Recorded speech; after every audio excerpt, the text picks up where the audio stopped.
Hey there, fellow wanderers. As you step through the cobbled streets of your imagination, the air hangs heavy with a muddled scent of candle wax and damp rushes.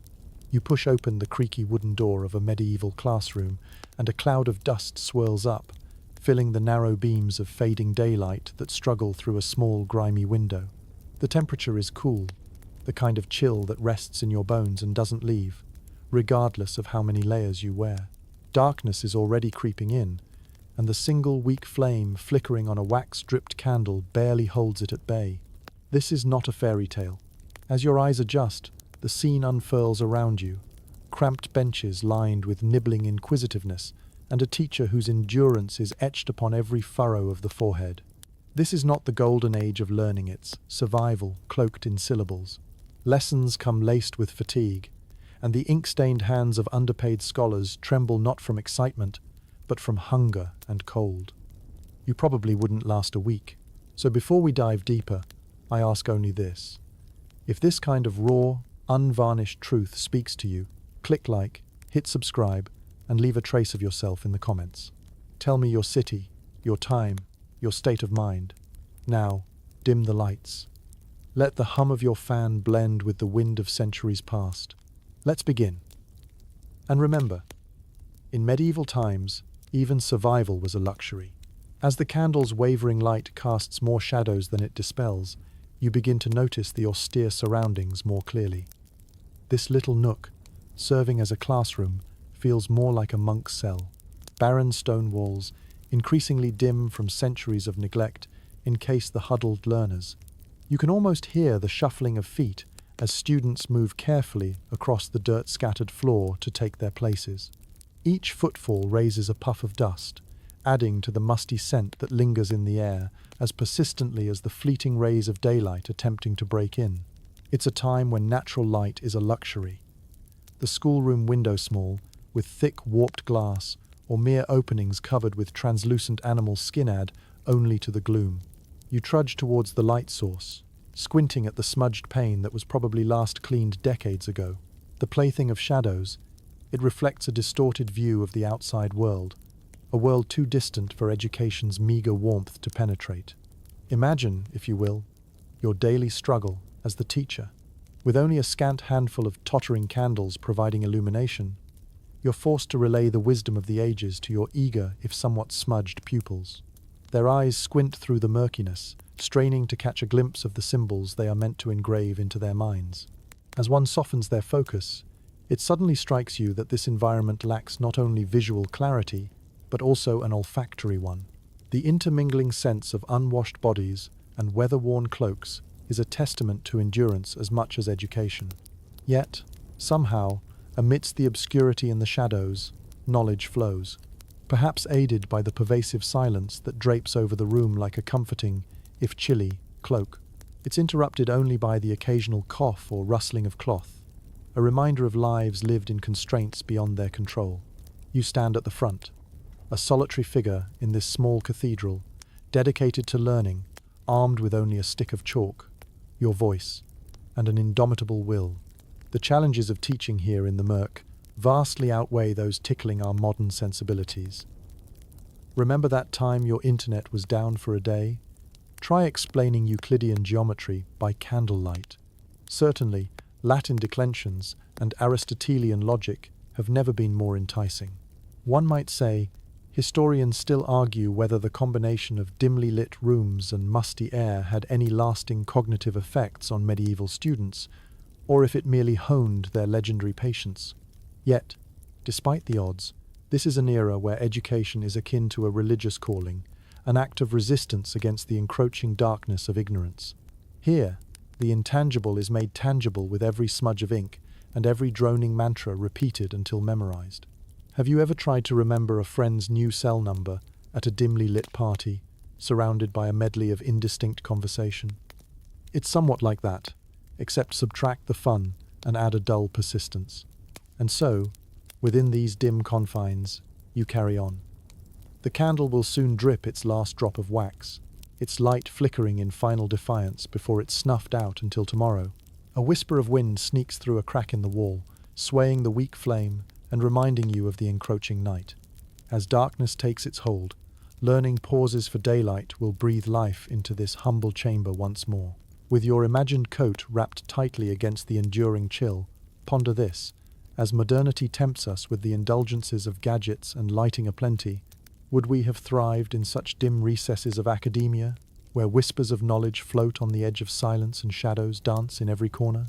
Perhaps today's endless glow has dimmed our appreciation for subtlety and resilience. There, across the centuries, you sit and slowly blink into the welcoming dark, waiting for another day's battle in the flickering light of medieval illumination. The classroom may have grown dark, but a more persistent and unwelcome companion lingers, threading its icy fingers through your woolen cloak and straight into your bones. It's the bitter chill of winter, a season that holds medieval society in its relentless grip.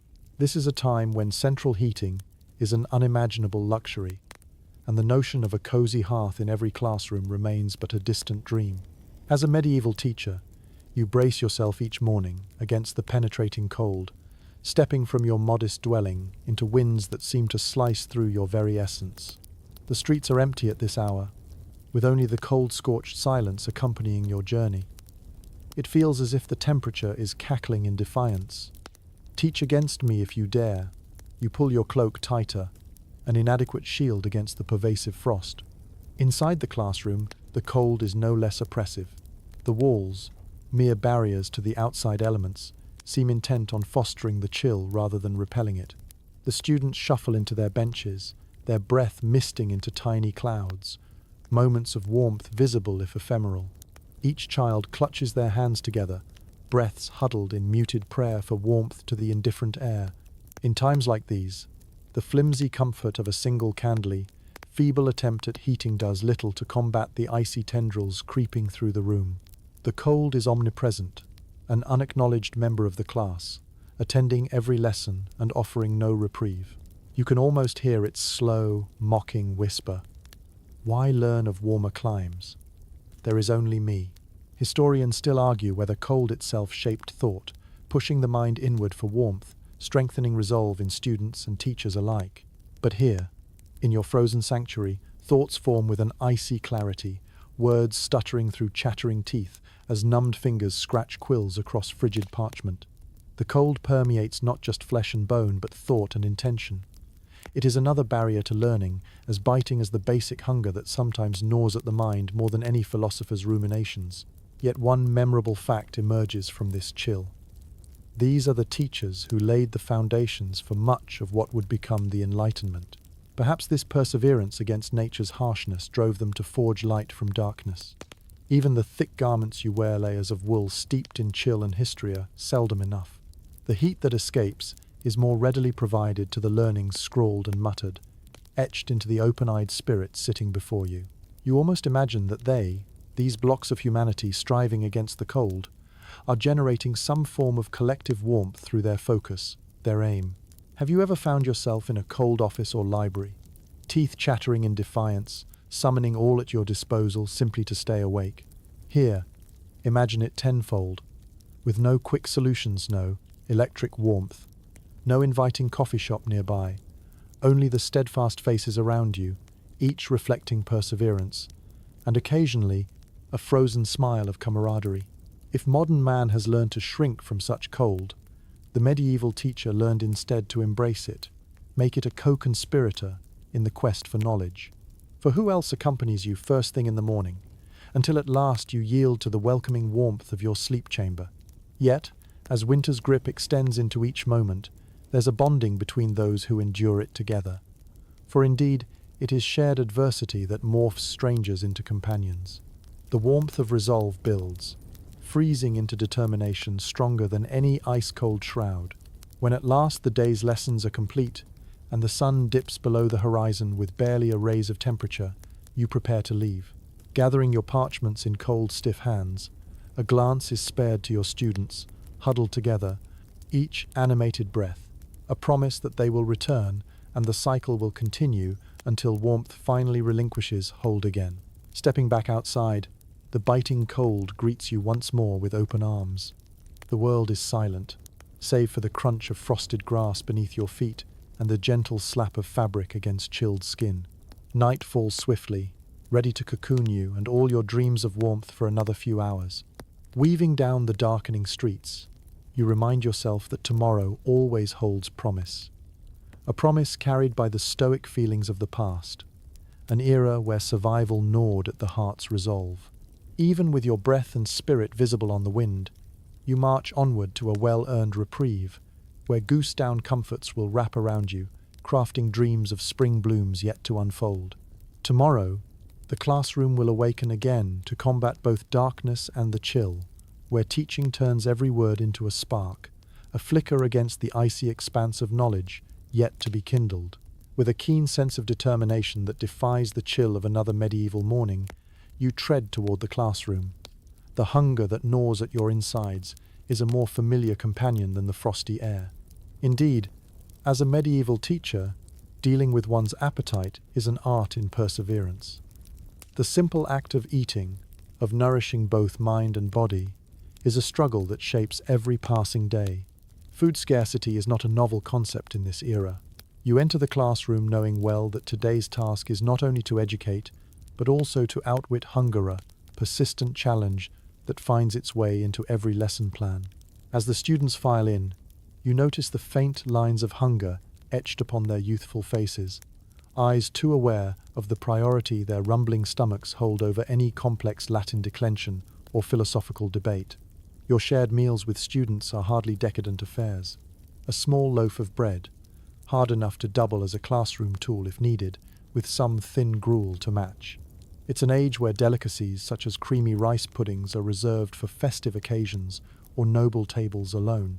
Instead, your daily sustenance may comprise journeyman fare, stale crusts, cured meats if you're lucky, and cheeses with more mold than cheese. Historians still argue whether the scant availability of food played a larger role in fostering community spirit or in perpetuating inequality. Yet here, as you glance around at the students' eager, albeit tired eyes, you sense the unspoken bonds forged by shared deprivation. The rituals of your school day invariably involve rationing, a mental dance of distribution whereby you ensure that a fair portion reaches each hungry hand. It involves more than arithmetic. It's a lesson in sharing, compassion, and humanity functioning under duress. Have you ever tried practicing patience when faced with a near-empty fridge at home, knowing a trip to the grocery store isn't just inconvenient, but required tenacity against circumstance? As a teacher, you become adept at turning scarcity into lessons of resourcefulness. The crumbs themselves become metaphors, a kernel of wisdom, wrapped around the stark reality of survival. This deprivation sharpens your wit, demanding creativity to maintain both engagement and empathy. What morsels you do share take on an added weight, a comforting temporal pause against the steady tide of academic rigor. For in these moments of breaking bread, knowledge seeps in a little slower and lingers a little longer. You look upon the eager hands reaching for bread, and in those fingers see not only the future but a shared past of struggle and survival. The sustenance may be sparse, yet the meager warmth it provides fuels souls weary from other daily challenges. You think back to simpler days when concepts like hunger were an abstract notion, reminiscing how much richer feasting implies than actual feeding.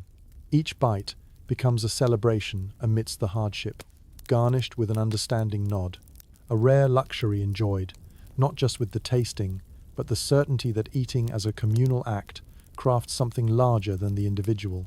When the meal is done, and students return to their studies, their spirits are momentarily lifted, allowing a fresh surge of learning to commence. Perhaps you posit that Aristotle himself might have waxed about table manners had he witnessed the humble portioning of resources, each gesture a small ode to understanding and perseverance. The day marches on, punctuated by moments of calm contemplation and occasional rumbles from your own belly.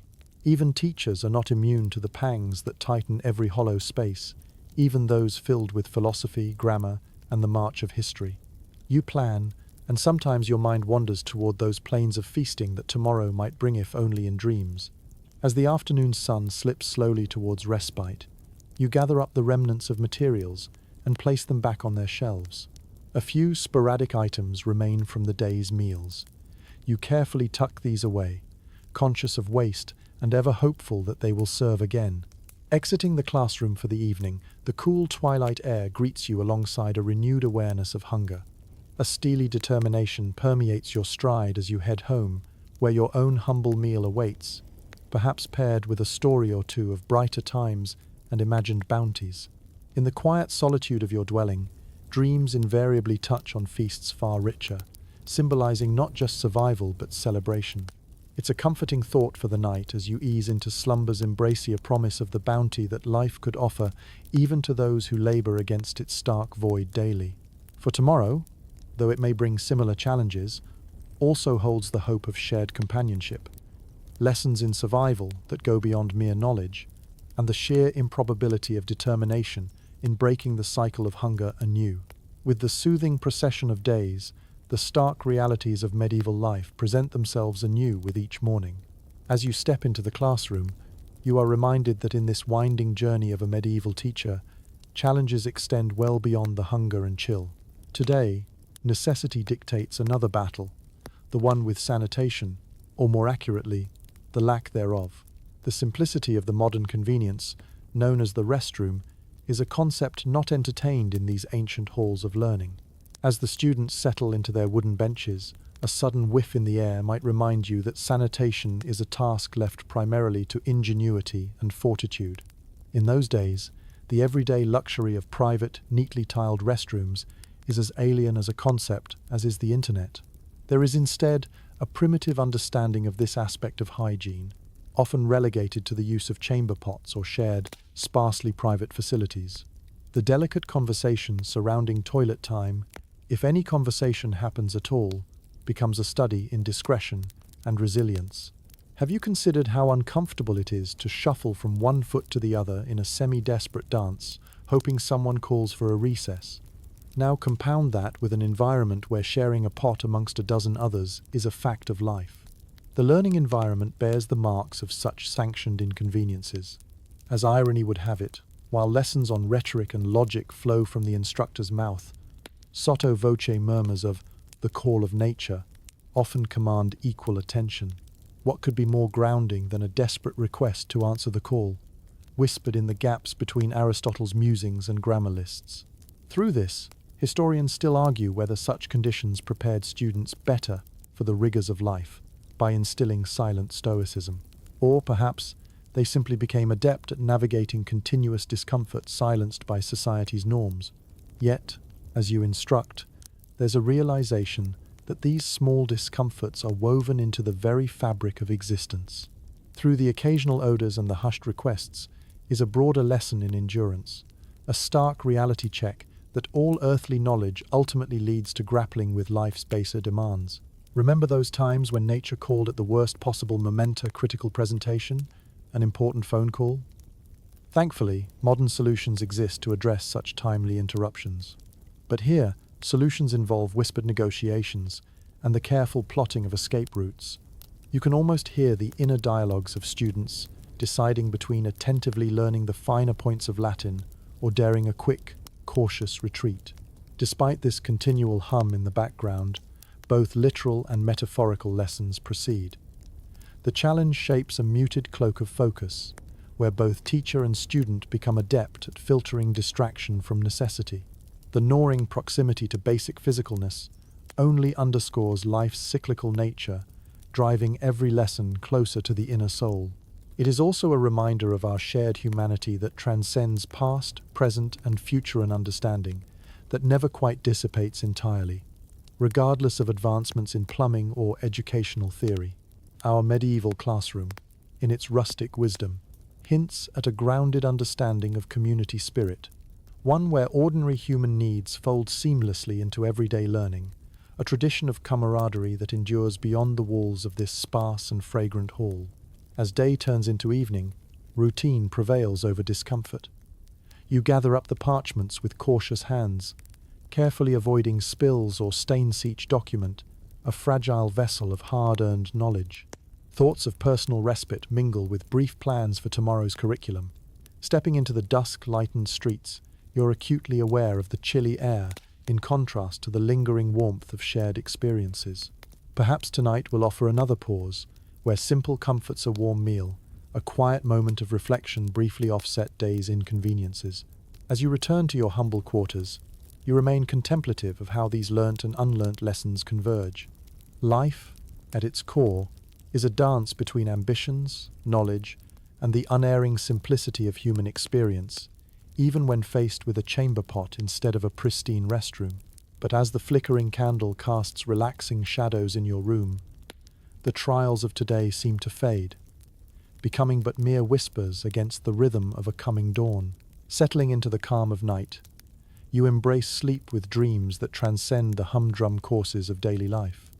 Dreaming instead of spaces where walls defy their hurdles, knowledge brings warmth, and even the scent that lingers in classrooms turns rich with potential.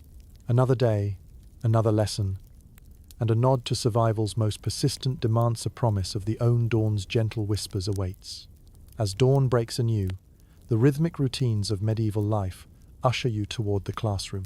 This morning is no different, save for one reminder hanging like an invisible weight over your shoulders, the restrictive garment that encases your form, akin to the stifling embrace of a monk's habit. The monkish wardrobe you wear, a testament to austerity, is a reminder of the era's rigid standards and its pervasive influence over your daily life. Imagine stepping into the classroom, draped in layers of coarse fabric, designed to project an air of authority while simultaneously limiting your movements. The earthy scent of wool accompanies you as closely as a companion, a constant presence that neither recedes with time nor dissipates with exposure. But here, such attire is an emblem of the area hallmark of humility and intellectual pursuit. The garb is not merely ceremonial, it signifies the sobering seriousness with which education is approached. The heavy wool frays against the skin, proving a tactile distraction, even as your mind endeavors to juggle lessons ranging from the intricacies of Latin grammar to the mathematical musings of the time. It's almost a scholarly performance, a flowing yet restrictive dance where every movement must be carefully considered amid the confines of expectation. Historians still debate whether medieval dress enhanced the scholarly experience of both teachers and students, enforcing focus and discipline, or if it was simply a byproduct of social norms, obscuring potential progress. Yet, as you straighten your robes for the umpteenth time today, the urge to improvise in the face of restriction threads through your thoughts. Have you ever worn an outfit so uncomfortable that every task seemed Herculean, and yet found yourself in a unique sense of concentration because the discomfort forced you to be present? It's akin to that, though infinitely more enduring, as you cannot simply abandon traditional garb without inciting scandal or questioning your own commitment to the intellectual cause. The attire marks you as a beacon of learning, stiff collar and all. Your students, with their simpler clothing, still glance toward you as a culmination of authority and truth, even as you wonder whether they perceive the challenge of being so weighted down by fabric that breathes only stiffness in the warmth of intellectual pursuit. Each lesson taught is interwoven with subtle shifts, and adjustments are calculated gesture to escape fabric confines while maintaining decorum. Anticipating the constraints brings a focus of its own to the classroom, transforming daily instruction into a pragmatic performance. The functionality of this robust wrapping occasionally allows for advantageous pockets for hiding scholastic tools or a barrier against frigid drafts. Yet the price paid for such discreet benefits is one of endurance. The internal monologue rails against sashes and surplices, even as intellect strives for emancipation from the bonds of conformity. But perhaps this suffocating cloth is a mirror to the mental weights of knowledge that those within these walls are attempting to harness. In restraint there is purpose, and in this cumbersome uniform, a certain unity is forged.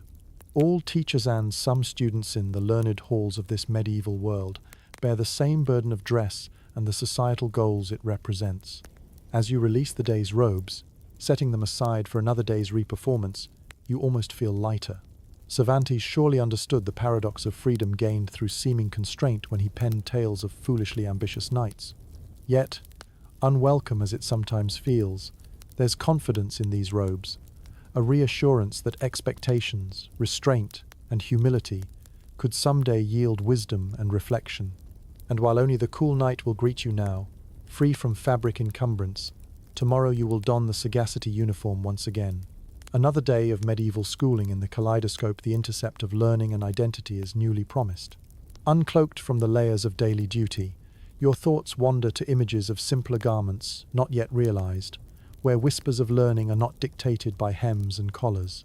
Dream freely within the soft confines of night, secure in the knowledge that the multifaceted journey of learning is but another elaborate tapestry, stretching far beyond cloth, presented through the stoic mirrors of the past. Connecting wisdom to what some might call the fashion of endurance, another day awaits your habited presence before the eyes of inquisitive youth. As you prepare for another day in the medieval classroom, a weightier decision than simply which robe to wear looms over you. This choice is not just about attire or appearance, but survival itself. Rice pudding or quill? At a glance, it seems a trivial quandary, yet this choice epitomizes the delicate balancing act of priorities faced by many in your era. The challenge of choosing between purchasing simple sustenance or the essential tools of teaching reflects the razor-thin margin upon which medieval educators live.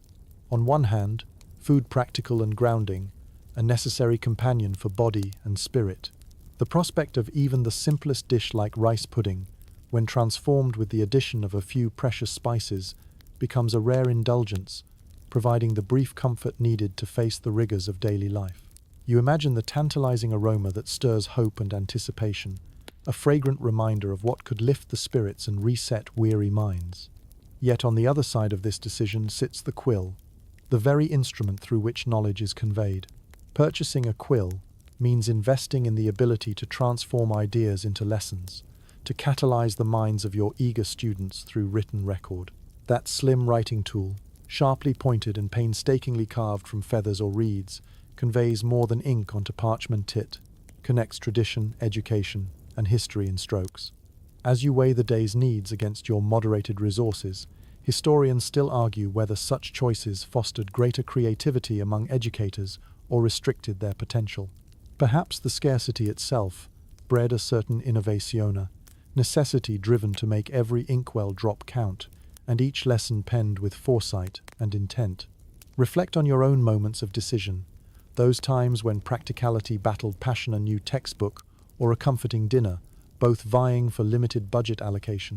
Did those decisions breed ingenuity, driving you to substitute or innovate in unexpected ways? Remember items like pens and paper, perhaps taken for granted now, how their ease of acquisition wasn't always a given. Indeed, for the medieval teacher, imbibing this multifaceted dilemma necessitates a reflection upon values, where even the most mundane choices bear the weight of pedagogical consciousness. The classroom becomes a stage where every deliberate purchase echoes loudly, transforming every lesson into an act of knowledge passed down with meticulous care. Then there's the awareness of student savoir themselves, of the decisions their teachers face, unspoken yet palpable. Perhaps they glimpse the very ink left on their parchments as an act of sacrifice, a testimony of dedication on the part of those guiding them. These decisions reflect back as lessons in empathy, an exchange that makes each shared morsel or borrowed quill feel heavier with meaning and intent. Amidst these deliberations, the day unwinds softly through routines of teaching, each query met with patience that surpasses material limitation. Both bread in its satisfying simplicity and ink in its changeless black become heroes in this mundane epica ritual where learning rises above.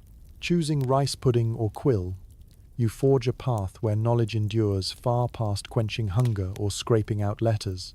It underscores community, the tacit understanding that while materials are finite, the transmitted wisdom is infinite. As you step down the cobbled streets towards home, evening air cools idle thoughts. The satisfaction of a small meal perhaps offsets the missing aroma of that elusive rice pudding, or the satisfaction a well-scribed letter brings suffices to assuage a rumbling stomach, at least until another day dawns. From within, the crackling hearth embraces you, bathed in its forgiving glow. As night gathers outside, you lay tomorrow's dilemma gently aside. For tonight, let dreams rehearse the choices where sustenance and scholarship conjugate peacefully, written upon the parchment of possibilities yet to come. And when eyes close against the night, imagine worlds with ample ink and abundant comforts, where neither candle nor heart need hesitate for want again in the scholastic endeavours of impending dawn. As the first light of dawn seeps through your modest window, casting a greyish glow across the room, you mentally prepare for another day in the medieval classroom.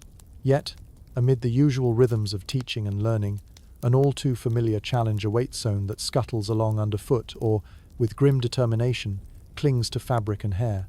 Today, you must contend with the incessant influx of pests, those tiny yet formidable adversaries that make their presence known in unsettling ways. In this era, the simple task of maintaining a pest-free environment becomes a Herculean effort. Your austere classroom, with its wooden beams and rush-strewn floors, offers both sanctuary for knowledge and invitation to inhabitants of the rodent and insect worlds. Living alongside them is a daily reality, a silent battle of endurance that can transform even the most diligent teacher into an unwitting exterminator. Here, rats weave through shadows, opportunistically feasting on forgotten crumbs or the occasional food stored for lessons. Their quick scuttling motions are a constant presence in the periphery, a stark reminder of the untamed wilderness just beyond the thin walls that delineate civilization from chaos. Their audacity knows few bounds, yet from them one might mine a quirky tidbit. These creatures help keep waste under control, an unwelcome yet occasionally useful classroom companion. Have you ever found yourself startled by a cockroach in your pristine kitchen, or noticed ants staging coups over an errant cereal flake? Multiply that breach of comfort, and consider the vigilance required to fend off pests that seem as wily and determined as they are small. Adding to this challenge are the those persistent little parasites that treat the densely populated classroom as their personal feasting grounds. They jump from head to head so easily that students grow adept at the telltale scratching, offering both distraction and shared woe. To combat this plague, powdered herbs and meticulous nitpicking, both literal and figurative, become part of the daily hygiene lessons. Yet, despite these methods, escape from their tenacity proves elusive. Historians still argue whether these conditions bred tolerance and adaptability among teachers and students, or if they exacerbated the struggles of medieval education. In a way, the pests serve as an unvoiced reminder that nature is perpetually at the doorstep, demanding persistent awareness amidst other aspects of human endeavor. When lessons begin, your attention refuses to entirely drift from the rustling in the walls or the low hum beneath chairs before students file in.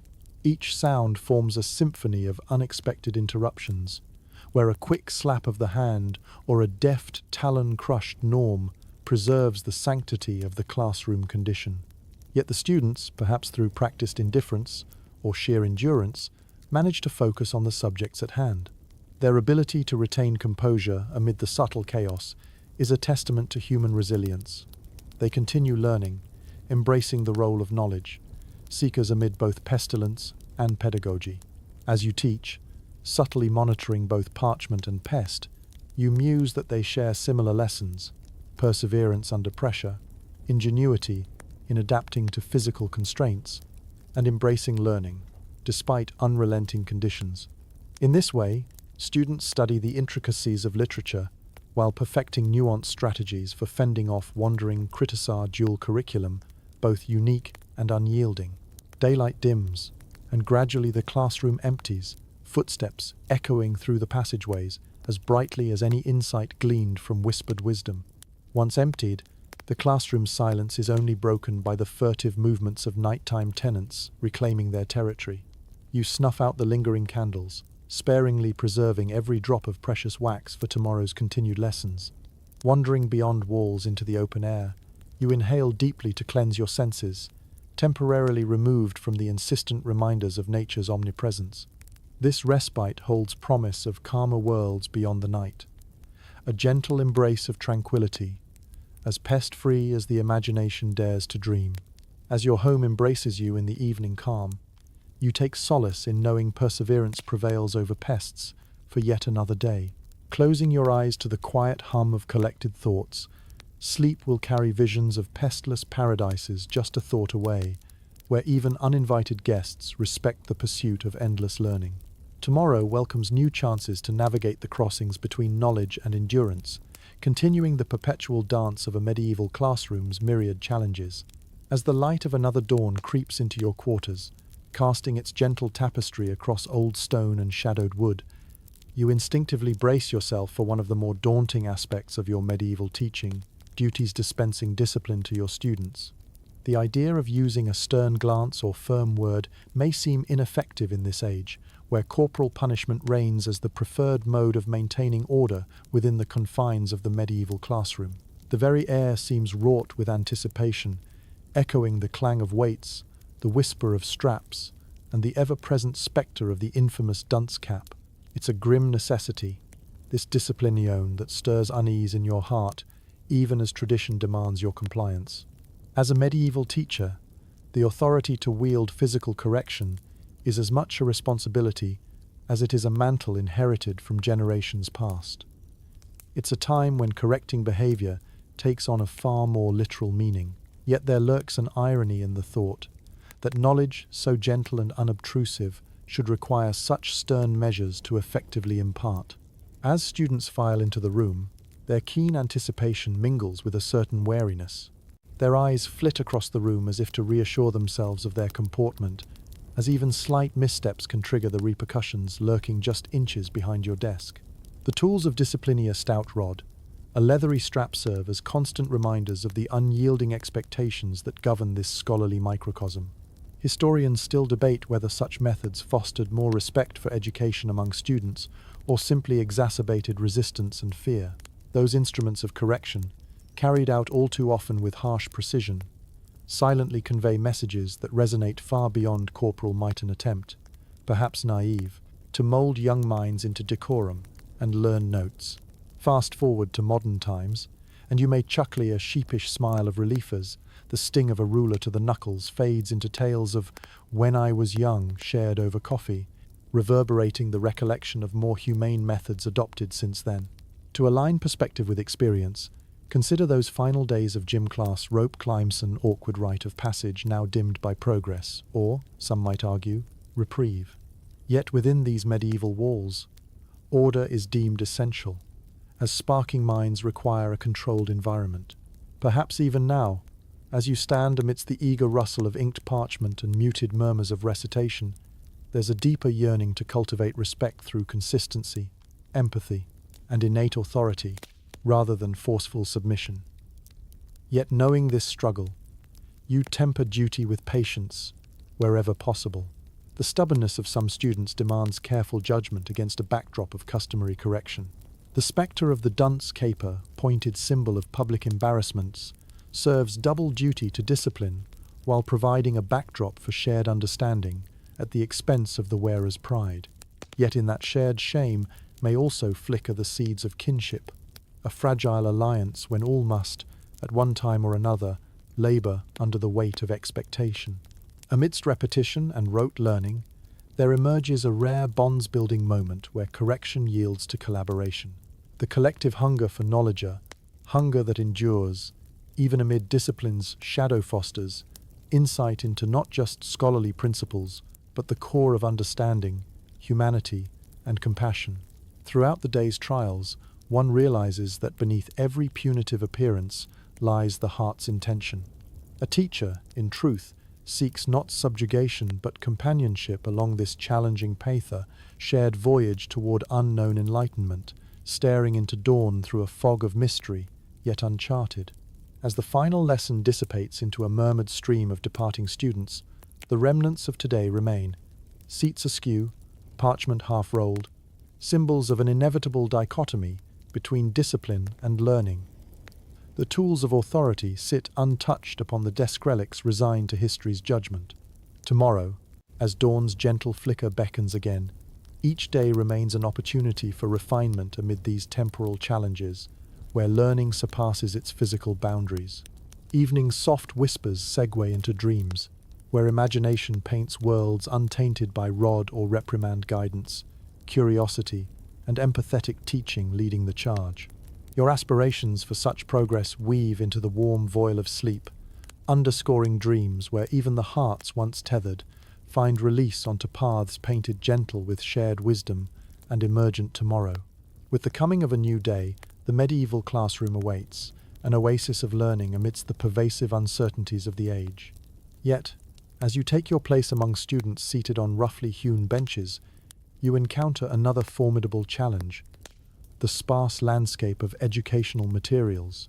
In this era, when literacy is a privilege and books are treasures, the concept of reading from the text takes on a whole new dimension, filled with faded manuscripts and the ghosts of knowledge they contain. Picture this: a room sparsely furnished with a few well-worn tomes, each valuable beyond measure and held together by the reverential repair of myriad hands.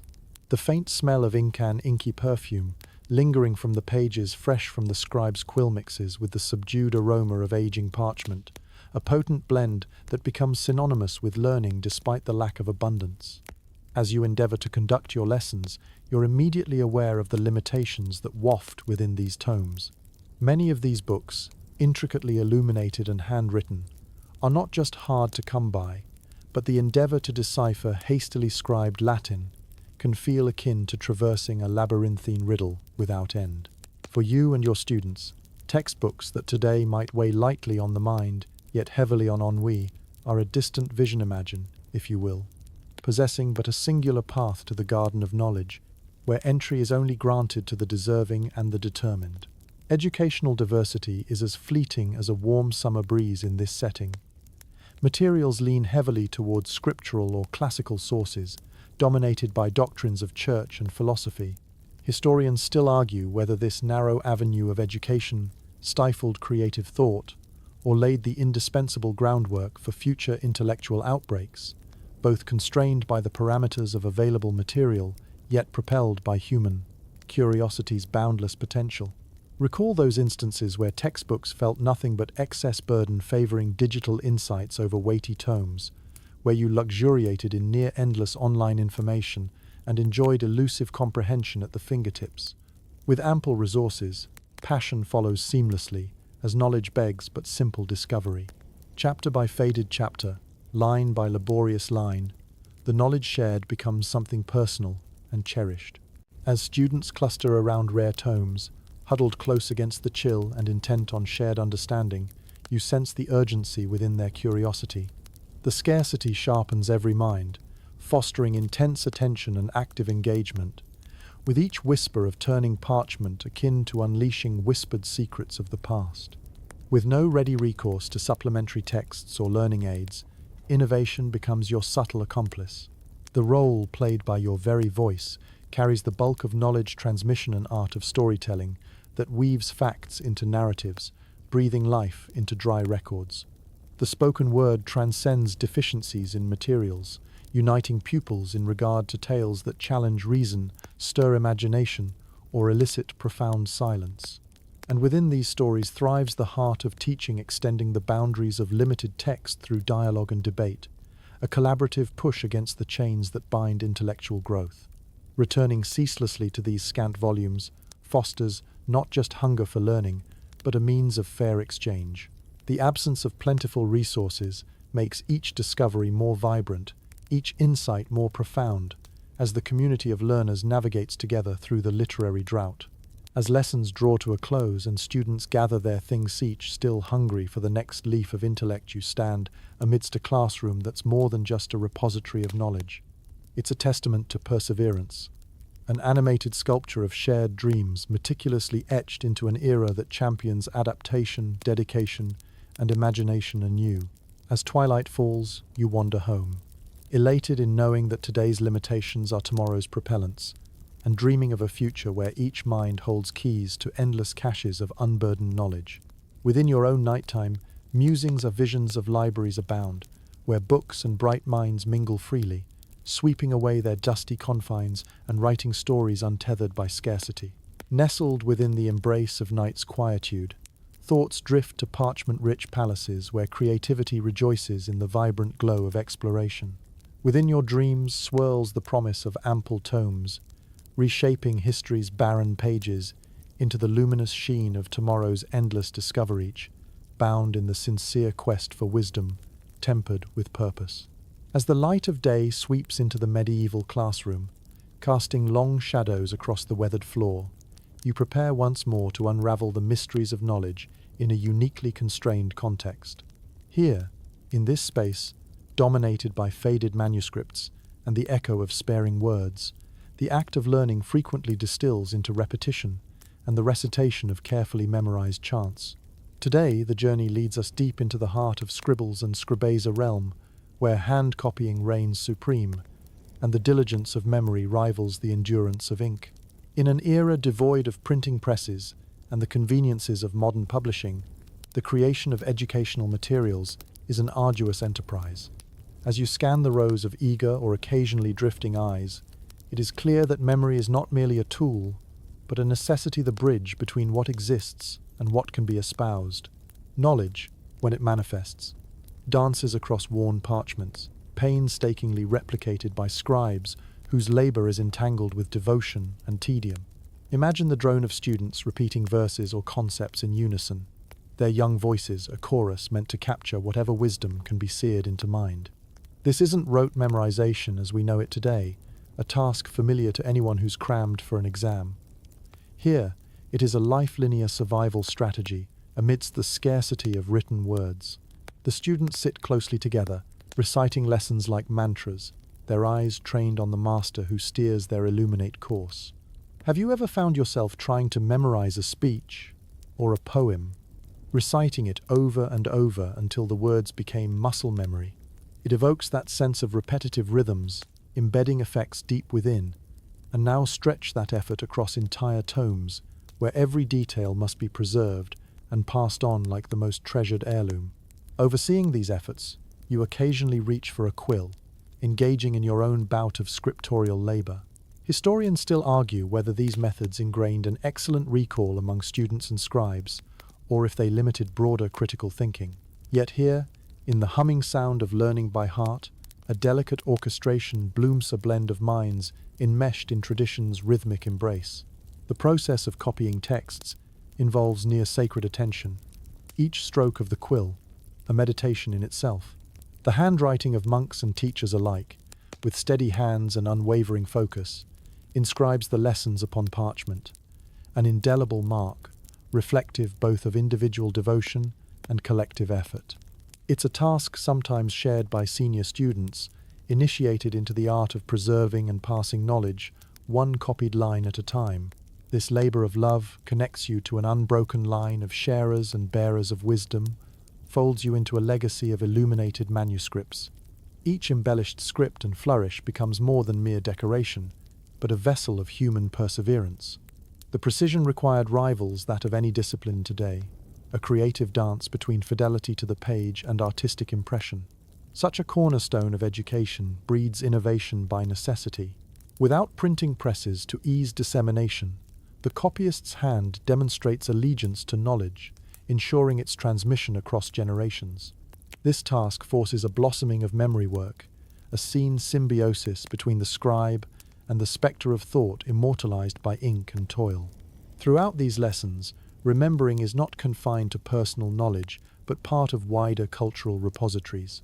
Every turn page gathers testament from memory to share tangible evidence of perseverance and the optimistic doggedness of human spirit, thread by thread linking past, present, and finally the unknown future. As the day finds its close, the flickering waxlight catches the elegant strokes committed to the parchment's embrace, imbued with empirical valor, unwavering resilience, nurtured by every step along this ink-splattered shore.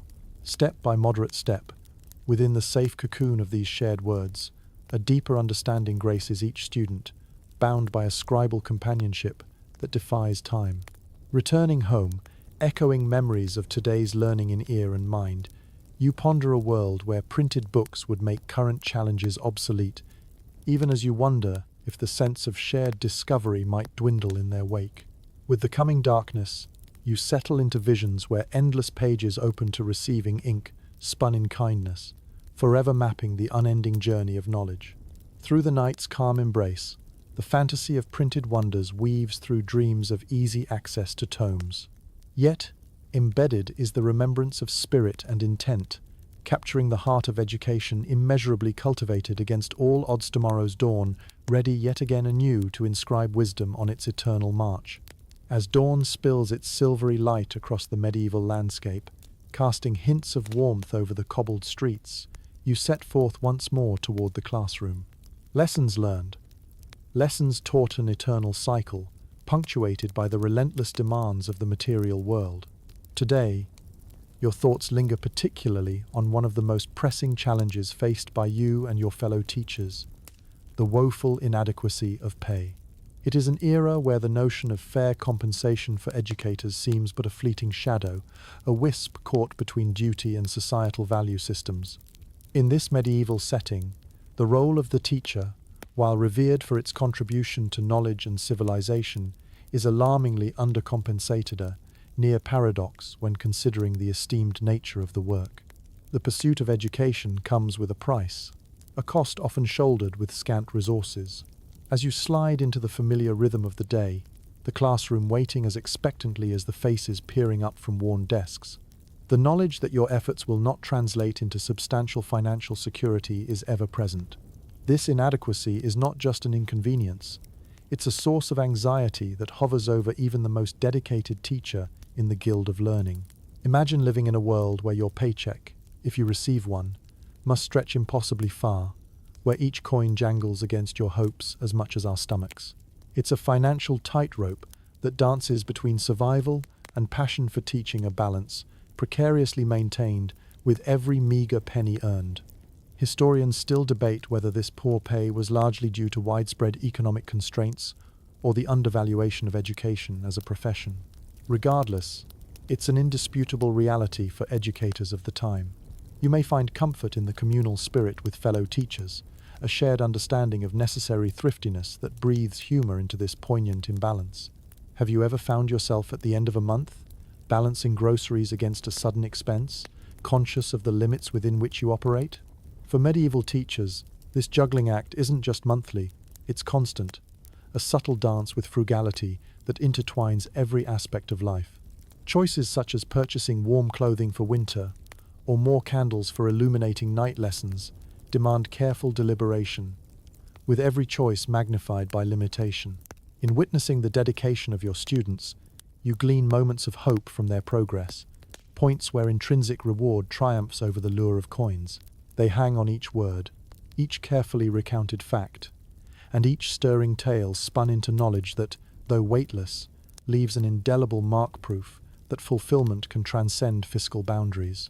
Still, within those light-starved afternoons, the mind drifts toward thoughts of better days, when compensation might reflect the invaluable service rendered in the cultivation of minds.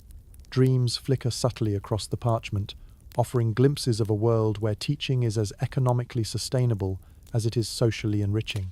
The end of the day arrives as predictably as the sun setting softly beyond the horizon, and with the classroom left quiet, you sigh into the closing act. Another day survived, lessons well received, knowledge triumphantly dispensed. Returning homeward, you can't help but marvel at sweet bursts of camaraderie shared with others in this noble pursuit.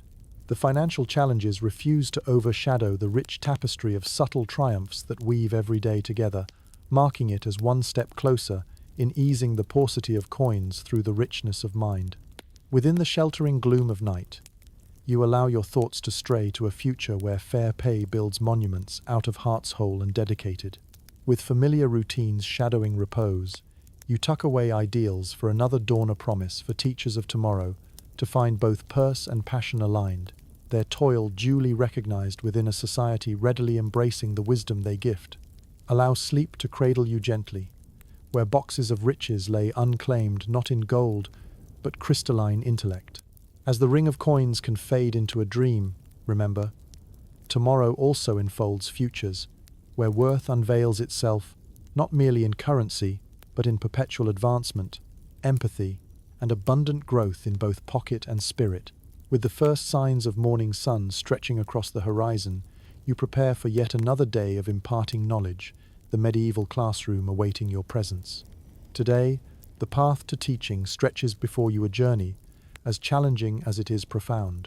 The road to becoming a teacher in this era extends through a landscape fraught with the pursuit of knowledge but void of formal training programs like those we know today. Instead, The process is a test of perseverance and commitment to scholarly growth. The journey of education begins long before you step into the role of a mentor. As a young scholar, your path winds through long years of arduous study under the guidance of seasoned academics who themselves represent the culmination of their own educational odyssey. It's a pursuit of enlightenment achieved through immersion in classics, philosophy, arithmetic, and the dominance of religious texts. Each subject demands its own form of devotion, a precursor to the modern liberal arts without the luxury of expansive resources. Imagine walking into an environment where you need not just to master your own subjects, but to thrive in an atmosphere saturated with doctrinal rigors and the weight of ecclesiastical approval. These spans of study can often feel like a trial of endurance, a demanding gauntlet that shapes not only the mind but the character as you navigate the weightiness of theological discourse and scholarly debate. Historians still argue whether the rigorous and often painfully slow acquisition of knowledge produced more thoroughly educated individuals or simply delayed the cultivation of creative thinkers. Whichever the case, it endeavored to infuse teachers with a foundation so solid that any less rigorous approach was unthinkably an era where education demanded full dedication and the forgetfulness of oneself to cultivate others. Think back on your own experiences of training, perhaps those endless semesters of classes taken to obtain certification. The structure might have felt limiting at times, yet it paled in comparison to the years of self-led education and subject mastery required of the medieval scholar. Learning felt like a monastic commitment, infused with piety and humility, the notion that knowledge was not only a privilege, but a sanctuary against ignorance. Within the constraints of this path to teaching, a deeper reverence blooms, as each new idea confirmed becomes another bead in the long rosary of wisdom stretched out in service of enlightenment. The scholarly high road binds you to those who have traversed it before, threading your narrative with those shared ambitions of the scholarly community. There are no diplomas or certifications to mark your achievement, but instead, bonds of trust and recognition fostered among peers, where word of mouth often conveyed more worth than any formal accolade.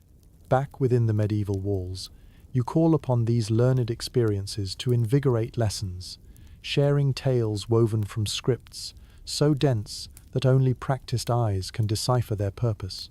Students lean in, wrestling with the same carved journey you once trod, a path now embodied within the context of their tutelage. You become both guide and participant, shaping minds as much as your intellect was once shaped, collaboratively engaged with the steady flow of intergenerational wisdom. As the day winds down and the quietude of the empty classroom descends, readying for the evening shadows, you reflect on how this meticulous path, though fraught with challenges, colored your life's work with undisguised purpose. Your steps home are accompanied by a sense of fulfillment that swells beyond material gain, weaving into the tapestry of those who share similar teaching destinies. In the sanctity of night's refuge, thoughts lightly drift toward dreams that align knowledge with affordance, where future teachers find pathways eased by mutual respect and advanced opportunity. Within the pillow's embrace, recall the patterns of your progress each step, mirrored by clouds illuminated with wisdom's glow. Close your eyes to tomorrow's anticipating gaze, where pathways shall unfurl gentler, bowing to teachers like you who pioneer a diverse horizon-inviting nurture, not merely known by contentment, but eliciting joy, skillfully communed with insight, beautifully etched into burgeoning dialogues of the coming dawn. A new day teeters on the cusp of dawn as you make your way toward the medieval classroom, a place where knowledge and chaos intermingle with predictable unpredictability. Today, the focus is on the spirited ensemble before you, each student carrying with them a handful of curiosities and challenges that transform this bastion of learning into an unpredictable tapestry of human experience. The classroom unfolds into a drama where unruly students' noble brats, spirited rogues, and underfed orphans vie for attention, each demanding their own unique approach. In this era, education is a melting pot of social strata, a place where the noble offspring, their lineage evident in every haughty inflection, share space with the streetwise and the destitute. For them, learning forms a common ground, but not always a peaceful one. Imagine the spirited exchanges between a well-fed young squire, accustomed to leisure, and a tenacious boy who knows bread more by absence than savour, both bonded by the lessons etched within these walls. The managing of such diverse energies requires patience, empathy, and occasionally creativity. Each session begins with a familiar air of restlessness, the shuffle of benches, the excited murmur that ripples through the room like wind over a forest. The task of channeling this raw dynamism into focus remains an ever-present challenge, a mastery within the art of teaching that rivals the subjects themselves. Historians still argue whether the social mix in medieval classrooms provided real-world understanding and cooperation, or merely perpetuated existing societal hierarchies within its confines. Regardless, the microcosm of this classroom offers the reality of a world dense with complexities, a stage where every lesson takes on multiple roles, each reinforced by a student's personal narrative. Have you ever sat through a meeting or seminar where personalities and backgrounds clashed more than the ideas themselves?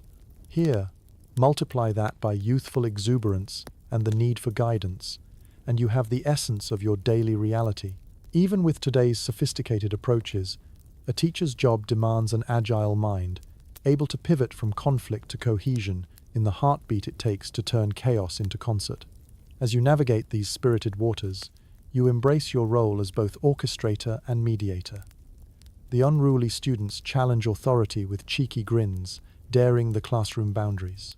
Yet, beneath their rebellious exteriors, you sense a yearning for recognition and validation, something you provide through subtle reinforcements and encouragements balancing discipline with guidance, structure with free thought. The bonds forged between students who might otherwise never meet create a vibrant tapestry where understanding stretches beyond parchment and ink. Here, the lessons being taught are as much about subjects like arithmetic or Latin as they are about empathy, tolerance, and shared goals. As you settle disputes, impart lessons, and mediate youthful quarrels, the classroom becomes a living example of community in microcosm.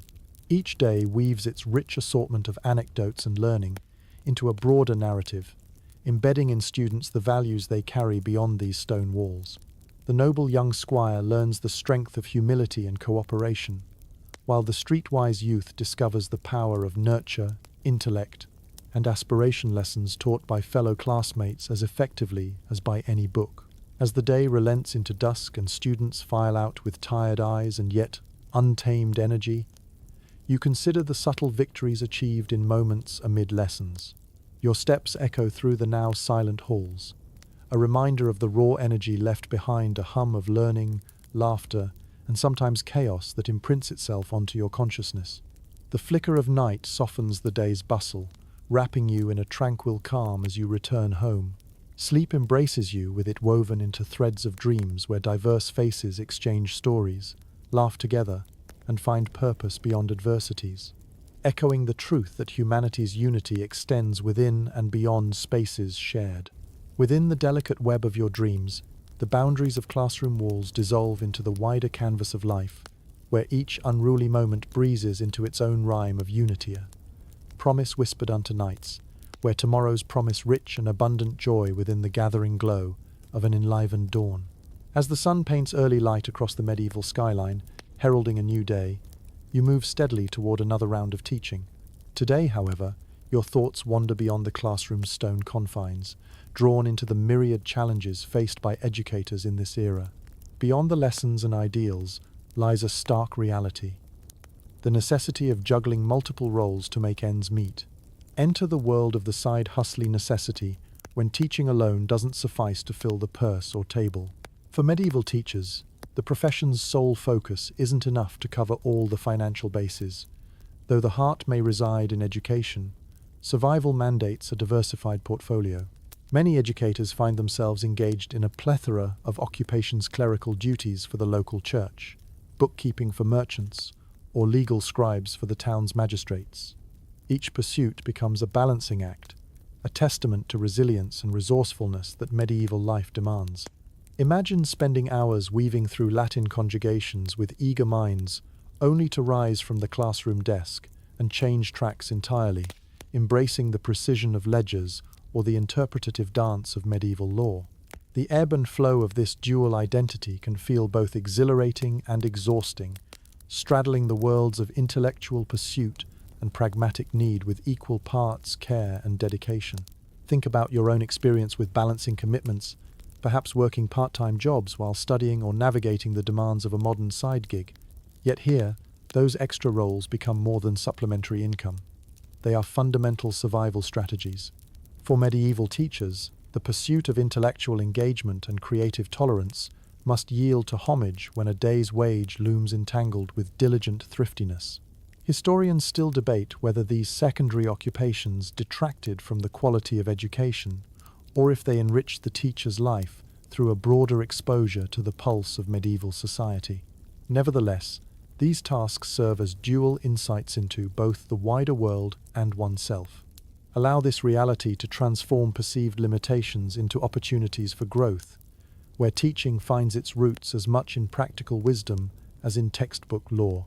Within the classroom, such experience is seamlessly woven into lessons, where real-world examples enliven abstract concepts and the gyrations of commerce enlighten budding intellects. Clarke's neat script becomes proof of importance in written communication, while experiences in handling legal texts translate into lessons on the power and complexity of language. By juggling these roles, you embody adaptability, modeling life's myriad responsibilities for students eager to understand their place within this world, where guilds and roles show few clear boundaries. Witnessing your detours through varied landscapes beyond education breeds respect for perseverance, demonstrating how knowledge roots itself both within the seminary and beyond its preserved bounds. As you return home, sunlight dims gently into shadows, yet the day's weight persister, telling reminder of multifaceted endurance, where passion for teaching mingles with commitment to other responsibilities. It's a testament to the layered dance of historical roles, playing out in your life as persisting chords, even when day fades into restful calm. Beneath the final drips of candlelight, you reflect on newfound connections painted across your purpose of discovering. That side pursuits likewise enrich one's spirit, even as the body's weariness marks the trail. The march of learned endeavors extends far beyond the courtyard walls, enkindling spirit within every corner of your lived experience. As night settles in, ease into sleep with the promise that challenges endured voluntarily only serve to strengthen resolve. Tomorrow awaits, with new avenues to explore, harmonizing the roles of medieval scholar and dutiful member of intertwining societies. In dreams, let these layered experiences blend seamlessly into the elegant tapestry of a multifaceted journey. The threads rich with promise, tethered with intention, and burgeoning insight anew. With morning's gentle embrace, greet another day where education's echoes resonate far beyond the ledger or scroll, weaving past encounters into a vibrant narrative flowing redundantly through the ages. As you step into the soft light of a new dawn, each footfall leads you closer to another round of educational endeavors. Today, however, your mind wades into contemplations of the broader societal tapestry of the place teachers occupy within the medieval framework. The role you embrace holds a mirrored clarity of duality, both indispensable and, paradoxically, often invisible. It's a reflection on community status and the curious juxtaposition of value and visibility that marks the life of an educator in this era. In medieval society, teaching is seen as a noble calling. It holds the reverent weight of an almost spiritual act alongside scholastic pursuits. Yet, this respect doesn't necessarily translate into robust community standing. The everyday reality is more muted, a shadow masked amid the noble structures and gilded appearances of one's more fortuitously placed peers. Imagine weaving through the marketplace, echoing with lively exchanges your presence, both acknowledged and set aside. Though revered for your intellectual contributions, you find your social standing echoing that paradox, precariously balancing respect and misunderstanding. It's a life lived at society's edges, where recognition filters through the same narrow windows as sunlight on overcast days. Reflect on how society views educators today, positioned in their tricky role of being simultaneously celebrated and often underappreciated. Amplify those contrasting sentiments across rural paths and cobbled streets. The medieval teacher's work may touch countless lives, yet it seldom sees reciprocation beyond passive acknowledgement. reduced to a whisper beneath society's louder personas. Historians still argue whether this lack of overt acknowledgement served to foster humility and dedication within teachers, or if it stifled further pedagogical innovations. Regardless of interpretation, the reality for educators anchors itself in quiet perseverancy, modesty woven deeply into the heart's determination. Inside the classroom, the warmth of kinship resonates students who look upon you as both mentor and guide, vaulting over social barriers with an earnestness unfettered by external scales. Here, your words carve out realms of influence, allowing knowledge to flow unencumbered by the world's hesitant measures. Through shared stories and curious minds, lifetimes unfurl in sharp contrast to your muted social status elsewhere. Within these halls, you are a sage, and your words lay the foundations for countless futures a beacon, where societal rank grays into irrelevance, leaving pure engagement in its wake. Once lessons linger into echoes, and your journey homeward beckons through winding streets, you pass known faces with whom brief nods replace exalted greetings. There exists a silent agreement, understanding that whatever your public footing, your private contributions elevate while going publicly unsung, and yet, this misunderstanding creates reflection within your heart, a reminder of how the intricacies of human worth remain multifaceted beyond whispered airs. As home's refuge diminishes the day's challenges, the sanctuary within walls beckons. Sleep welcomes you into its embrace, with dreams uncontained by social measurements where respect and worth yield to vision and connection. In dreams weaving tapestry, you find a stage where education elevates beyond its evident curtain, illuminating spirits with interwoven faith and ambition. Remember how moments carry transformative powers, where unvoiced resolutions echo across history's pages, shaping futures untold. With faith in your chosen journey, rest becomes solace, as morning light baits once more into hope a reminder that known hurdles remain vapors against dawning resolve. The world outside may whisper the unpredictabilities of standing, yet within lies a quiet confidence, proof that education's enduring bedrock yields wisdom unblemished by earthly ranking. In those first breaths of waking, as night's veil cascades behind, ponder anew the lived paradox where teaching surmounts, unsettled standing, woven by embrace eternal of unfurling dawn. The harmony of spirit and pursuit bestows wings into a new day, where every spoken word blossoms kindled paths anew. As the morning light spills through the narrow windows of the medieval classroom, casting elongated shadows across worn wooden benches, you prepare for another day of exploration. The exploration of minds and ideas shaped, yet sometimes constricted, by the pervasive influence of the Church. The religious undertones of education in this era cannot be overstated, as ecclesiastical doctrine wraps itself around the curriculum like robust ivy clinging to the castle walls. In this world, where every scroll and spoken word passes through the tacit approval of religious oversight, you find yourself navigating a landscape where theology and education are intertwined to an inseparable degree. This intertwining shapes much of what you're permitted to teach, drawing clear boundaries around exploration and inquiry that are both reassuring and suffocating. Imagine poring over texts, your own curiosity piqued by counterpoints and complexities, yet knowing too well the invisible yet potent constraints that govern your discourse. The morning's goals are partially set by ecclesiastical decree, with latitude provided only when safe within sanctioned interpretations. It becomes an intellectual dance, where each step balances between curiosity's lure and the weight of doctrinal fidelity. For teachers, this influence means the necessity of shrouding secular knowledge in the familiarity of religious allegory, ensuring that lessons remain palatable to both pupils and oversight. Historians still argue whether such embedding of religious ideals enriched the learning environment with morality or stifled intellectual creativity under the guise of orthodoxy. Consider those moments where modern educational constraints feel daunting curriculum guidelines that must be adhered to despite your urge to venture. Now transport yourself back in time, when the infringement is deeper, where deviation may risk not just censure, but the very ability to teach at all. For medieval educators, lessons and liturgy feed into each other, their boundaries fluid yet defined by the ecclesiastical considerations looming overhead. Yet within this framework lies opportunity. Literacy is often attained through religious texts, and philosophy emerges as a rich backdrop for ethical discussion, fostering debates even within these borders.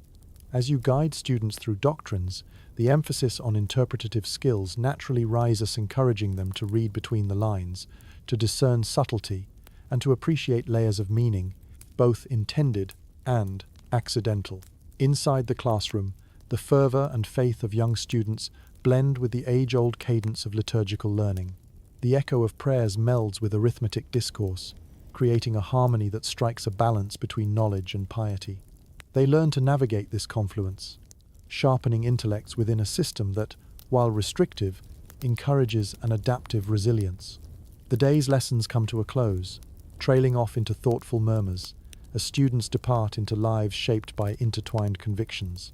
Once the classroom is empty, surrounded by the residual stillness, you reflect on these woven threads of obligation and inquiry. A delicate tapestry appears, one where learning flirts with the boundaries of authority, each crossing treading the line between tradition and exploration. Stepping into the chill of evening, you exhale a breath wrapped in the warmth of inner resolve.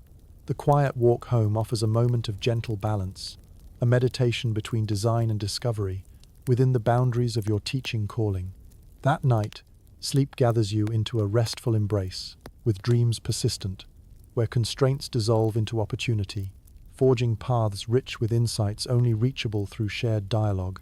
The weight of circumstance tempers the fertile thought, each pressing against the edge of possibility blooming from faith's fertile ground.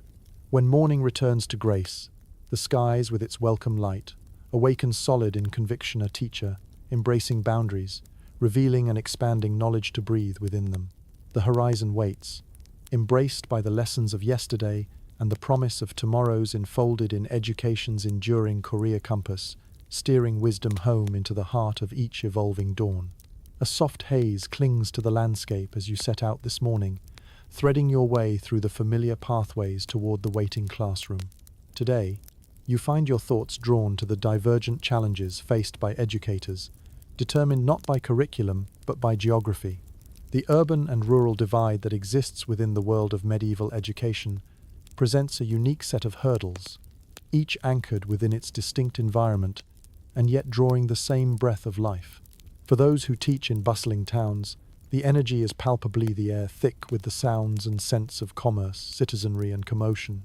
Here, schools are often fixed in proximity to cathedrals or market squares, places where the pulse of life beats loudly. The urban environment offers advantages: proximity to resources, access to libraries, and the sheltered embrace of a larger population that often values the presence of learned individuals. But this comes at a cost, the distractibility factor overshadowing quieter learning, a trading hub where the mind and voice of merchants can interrupt the peace of thought. Contrast this with the rural educator, who finds solace in a quieter environment, but contends with isolation, both physical and intellectual, that shapes the learning experience. Imagine the rustic surroundings, where the classroom might be no more than part of a farmhouse or an extension of the local chapel. Here, the community closeness endears, yet resources trickle in more sporadically, limiting access to new materials, invited speakers, or alternate perspectives. Historians still speculate whether urban teachers were more effective in imparting diverse knowledge due to resource availability, or if rural educators offered deeper, more personalized learning experiences because of their close-knit settings. Regardless of these debates, teaching landscapes sculpt the experience, both lending their own nuances to the learning journey. Have you ever felt the need to adapt to a new environment, perhaps transitioning between city energy and rural calm? Apply this sensibility to medieval educators, whose role often stretches to adapt to their surroundings, turning limitations into opportunities for creative engagement. In the cities, the classroom buzzes with a restless vibrancy, where the noise of the streets sometimes infiltrates, bringing with it tales and currencies exchanged alongside lessons. The diversity of thought here can be richer, stimulated by the confluence of ideas, yet this veritable feast requires careful orchestration to distill focus amidst the symphony of sounds that life serenades day in and out. In the countryside, lessons proceed with a quieter, reflective cadence. Nature serves as both the playground and the chalkboard. This is where the rhythm of seasons punctuates the year, where the harvest and sowing influence more than mere growth cycles, but the very timetables by which education occurs. Students might break before dusk to help in fields, their learning dynamically integrated into the labor of life, an embodiment of reality woven through the fabric of academic pursuit. Returning to the classroom at day's end, the contrasts felt through its walls endure in shared storious tales of foxes and fables, enriched by urban riddles and rural wisdom. It's in this fluid transition, the undercurrent of growth and exchange, that you find balance. Even as your steps home echo on cobbled alleys or winding paths through fields, the lessons from disparate realms converge softly toward closure. Whether urban or rural, you draw forward the silent understanding that each classroom, regardless of location, adapts and shapes minds with the fervor of its surroundings. With night faring quiet upon you, sleep carves soft hollows, where stars dream gaze, where city lights flicker, or country constellations dance untamed.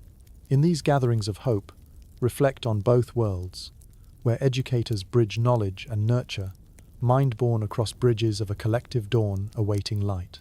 As darkness folds you gently into tomorrow's whisper, breathe easy knowing that no matter the origin, teaching blooms unconfined by geography. Embrace each horizon anew, comforted by morning's promise that every day carries learning's lantern beneath heaven's constant shelter, a tapestry spanning earth unbound, watched over by the wise gaze of a nurturing moon. A muted sunrise bathes the land with its tentative light as you prepare to engage with the cycle of instruction once more. Today, your thoughts are somberly cast toward a formidable spectre that has shaped the medieval educational landscape. The repeated waves of the plague, a relentless foe that has left an indelible mark on the medieval world. This event heralded not only illness and loss, but also profound disruptions to the practice and progression of teaching. Imagine the atmospheric, ever-present shroud of uncertainty as the plague sporadically sweeps through towns and villages, altering the very fabric of daily life. Its shadow looms large over the classroom, with fluctuating attendance and an unvoiced fear carving corridors through conversations and contemplations. Teachers like you are acutely aware of the absence created by each empty seat, a testament to the indiscriminate reach of this unseen adversary. For medieval educators, resilience becomes a well-worn mantle, a necessity cultivated against the unpredictability of disease that plagues the world beyond the classroom walls. Lessons, once vibrant with discussion, may suddenly turn muted, echoing with conspicuous gaps left by those unable or unwilling to attend. Each student present is a reminder of vitality and continuity, while each absence marks a battle unfought or lost. Historians still debate whether the impact of recurrent plagues led to a more adaptive and inventive educational approach due to necessity, or if the pervasive fear stifled bold endeavors. Nevertheless, the challenge reveals a deeper vein of perseverance and human spirit, collectively pushing against the tide of despair. Consider those modern equivalents, perhaps pandemic-related disruptions that have forced a swift adaptation to changing circumstances. Now layer that experience with the medieval uncertainty of knowledge and communication, where each day brings whispers of unknown distances between the healthy and the afflicted. Within the classroom, the tension between the desire to continue learning and the pervasive awareness of mortality influences both teaching and student interactions. Lessons might shift focus, becoming more introspective, emphasizing oral traditions and personal legacy as modes of learning intertwined with life's broader narrative. Despite the shadow of the plague, the classroom offers sanctuary, a space where the mind can pursue continuity, bridging gaps between imagined and the experienced, past and present, even amid disruption. Here, amid the harsh realities outside, you encourage students to imagine a world beyond suffering, to nurture dreams of ongoing enlightenment through tenuous days. The adaptability required as a teacher reminds you of the power of creative education, the pivot points between subject matter and survival, where human connection is central to enduring lessons. You become more than an instructor. You're a beacon of stability and hope within the chaotic ebb of life outside. As evening descends, the presence of those empty chairs echoes gently through the classroom, Yet the lasting sense of resilience among your students remains. Their shared experience of hope, fragility, and courage enhances the quiet strength that binds you all together in this moment. Returning to your home, the setting sun casts long shadows across cobbled paths, an articulation of this chapter where learning blooms even against a backdrop of uncertainty. The resilience of educators throughout the ages offers a legacy of hope and adaptability to pass down like carefully guarded treasures. As night envelops you in its tranquil embrace, let sleep carry forth dreams where the absence of words and learning exists only as a relic of yesterday.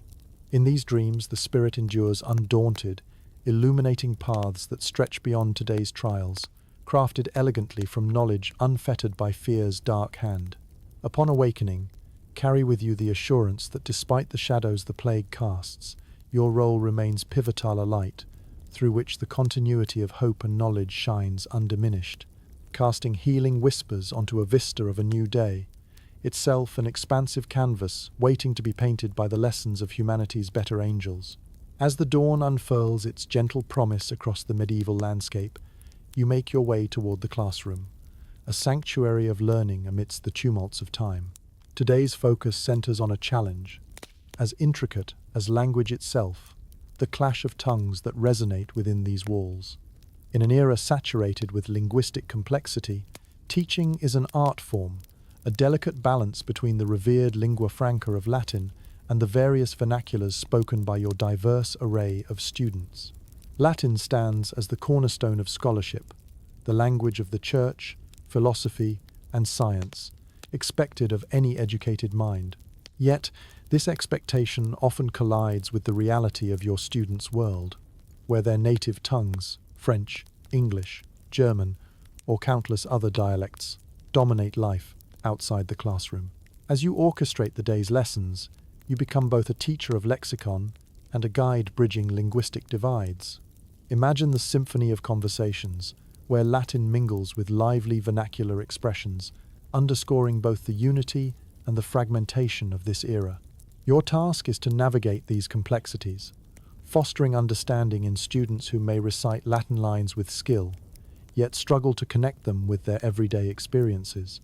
The classroom, therefore, becomes a crucible of linguistic fusion, a place where language is both barrier and bridge.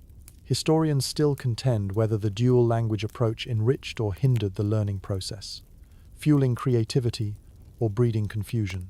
Yet, within this dynamic tension lies an opportunity for innovation, a chance to nurture adaptability, where the dance between languages sharpens mind and wit, crafting truly versatile scholars. Consider those modern moments when struggling with a second language, each mispronunciation a step toward deeper understanding.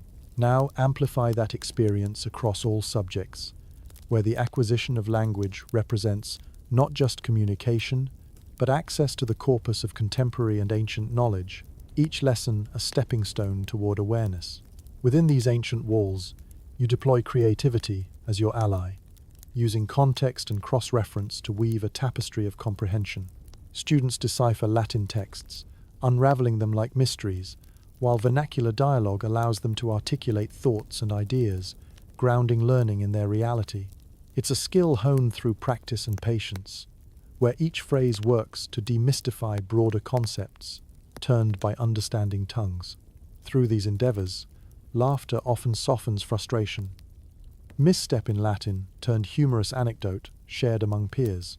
This humor serves as scholarly salve, ensuring the rigors of language unite in camaraderie, celebrating once disparate roots, now transcending sound and semantics. The shared dedication of teacher and pupil resonates daily, as imperfect words become perfect conduits of intention. In blending these languages, lessons move beyond mere translation, becoming exercises in deeper interpretation. Students are taught not what to think, but how to engage with words, beliefs, and the world's evolving nature, sparked by curiosity. As the day's lessons dissolve into evening echoes, each word and phrase uttered throughout their rhythm becomes embedded within the classroom's skeletal bounds. Your heart swells at the progress both in language gained and confidence earned. Journeying homeward, meandering streets unfolding beneath twilight's quiet watch, you embrace a sense of satisfaction. It is a reminder that language, despite its barricades and babble, serves as the ultimate connection. Its interplay between prose unchained and comprehension awakened unites across boundaries unseen. In dreams embraced that night, visions dance unencumbered by the limits of spoken constraints. Dream of voices rising unison, clarity transcending intention, unbreakable bonds reaching toward shared understanding beyond illuminated scripts. Awake invoke the symbols and sounds of dawn anew become teacher and navigator, nurturing a classroom where words unfold into unfettered thinking, expanding still into tomorrow's lexicon stringent, footsteps welcoming cross-woven harmony to unmatched heights of linguistic congruity. Warmth radiates from the dawn as golden hues spill across the medieval town, where familiar voices awaken to the pulse of another day. Today, your thoughts are charged with the birth of change, a monumental shift that quietly bursts forth onto the landscape of education as you know it. We find ourselves at the cusp of a revolution, heralded by the invention of the printing press. This technological marvel is poised to reshape the contours of knowledge dissemination. In a time where handwritten manuscripts are treasures and books are script-bound relics, coveted and rare, the printing press materializes as a beacon of possibility, a whisper of what might be. The printing press promises the democratization of knowledge, a world where texts can reach more than just the hands of the elite few. Imagine this transformation's early days, the anticipation that simmers just beneath the surface, a quiet rumble, not yet manifest in pervasive reality, but palpable enough to inspire dreams. As a teacher, you stand on the precipice of these changes, witnessing as printed pages begin to find their place alongside the carefully scribed texts within your classroom. Historians still debate whether this new technology's initial introduction brought more chaos than clarity, grappling with the upheaval of old systems and the reshaping of intellectual frameworks. Whether hailed with enthusiastic embrace or restrained caution, the press evokes passion and curiosity, even as its broader influence is yet unseen. Consider your own experiences with game-changing technology, each advance bearing promises along with uncertainties. Now imagine this moment magnified, where educational access becomes potentially boundless, thoughts unleashed from the confines of guarded scriptoria and given legs to wander far and wide. Within the classroom's walls, the impact of the printed word begins its slow permeation. Students gather around the occasional printed text, a wonder of uniformity, each letter a precise soldier marching upon the page. These texts ignite curiosity, offering new consistency in study that initiates dialogue and discussion.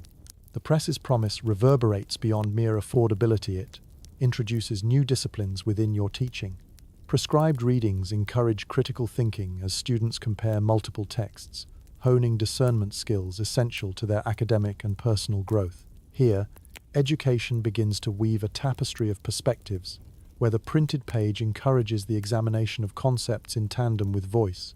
For the educator, this invention speaks to adaptability within the instructional approach, demanding both respect for tradition and receptivity toward innovation. The printed word becomes a collaborator, smoothing paths once laborious with necessity, lessened by a surrounding abundance of learning potential. As daylight recoils from the tender cloak of twilight, your reflections drift toward the implications of this burgeoning epoch, both a witness and participant within a new chapter. The incremental shifts in educational approach herald transformative times, each step away from previous limitations, keen in anticipation for emerging explorations. When evening closes, venturing home along the night-painted streets, you carry with you newly found excitement.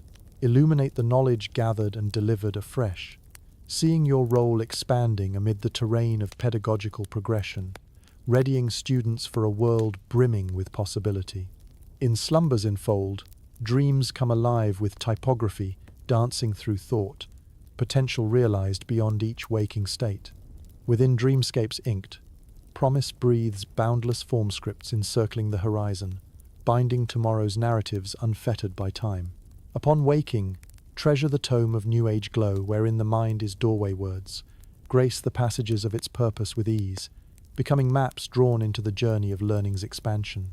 With renewed resolve, wrap yourself in education's embrace, venturing onward across whispered paths illuminating dawn's continuous bloom, guided by printing's first light to transform the ages anew.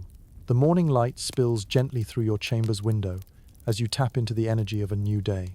Today's focus brings you to the often overlooked stories of those who tire beneath the weight of societal constraints women in the realm of medieval education.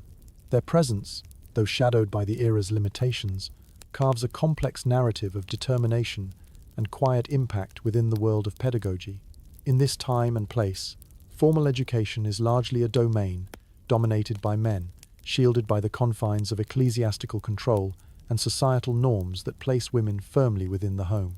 Yet, beneath this rigid exterior lies a current of female influence that ebbs and flows quietly but powerfully through the scholastic pursuits of the age.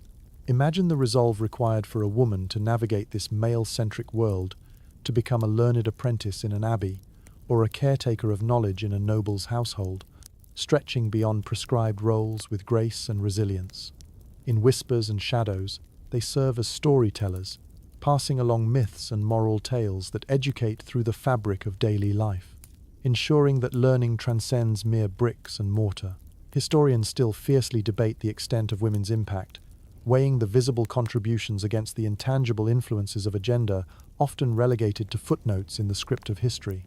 However, the truth beneath the text is clearer.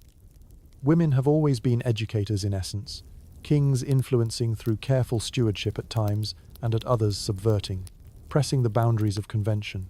Where their voices linger as echoes or murmurs, the magnitude of their contributions builds a chorus infused with cross-generational wisdom. Consider your own experience with those who taught you beyond the classroom walls, mothers who imparted skills, mentors who encouraged exploration.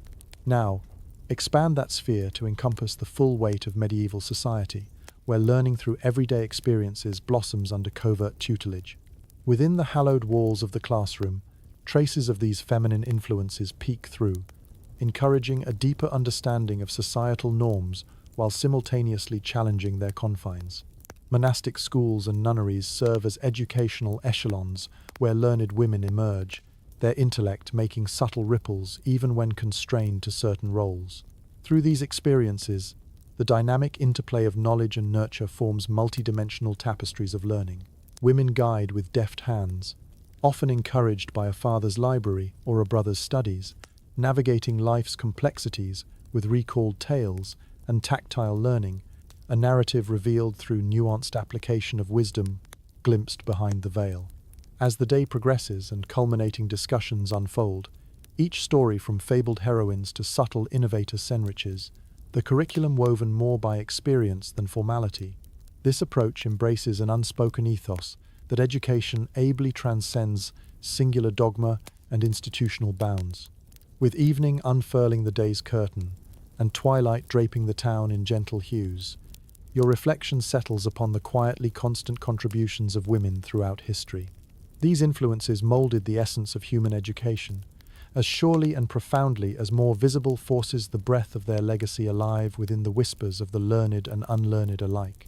Homeward you venture, comforted by the continued subtle strength displayed through the ages, resonating in the stillness backing every strand of interwoven thoughts and shared existence.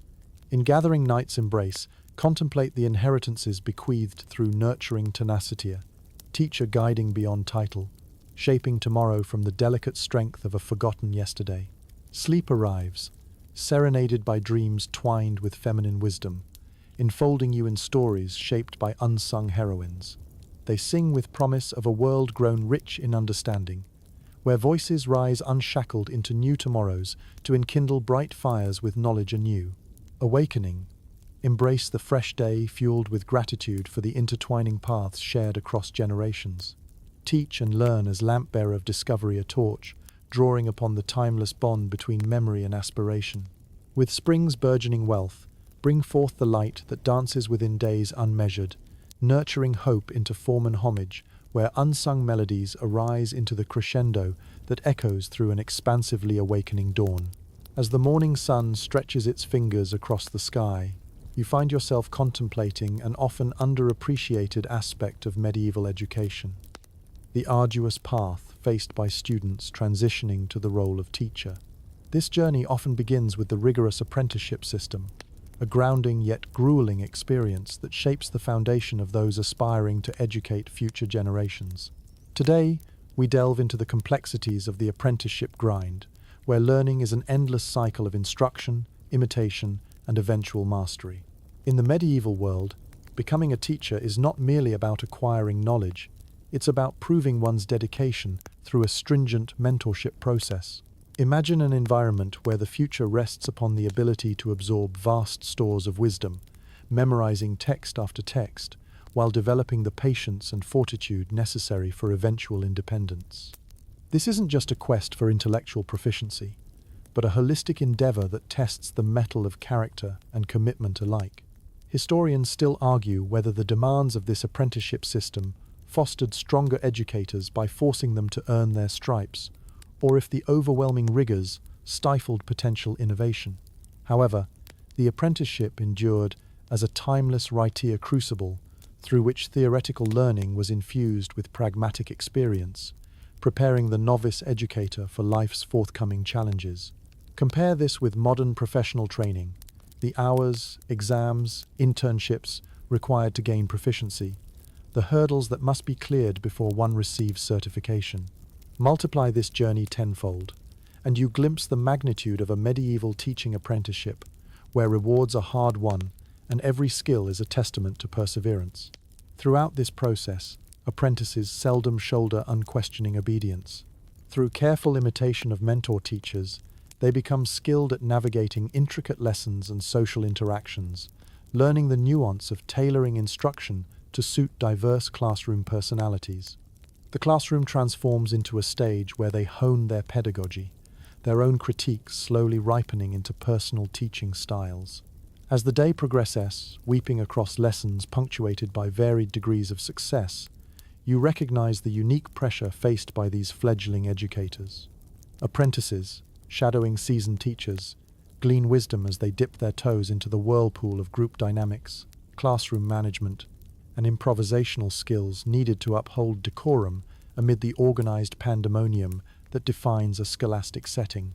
Throughout this learning journey, apprentices inevitably encounter their fair share of mistakes, alphabet soup for the soul. Letters rearranged to spell out growth with every misstep offering introspection. Whether it's mishandling discussions or faltering under pressure, each error crystallizes into a learning opportunity, strengthening resilience and empathy.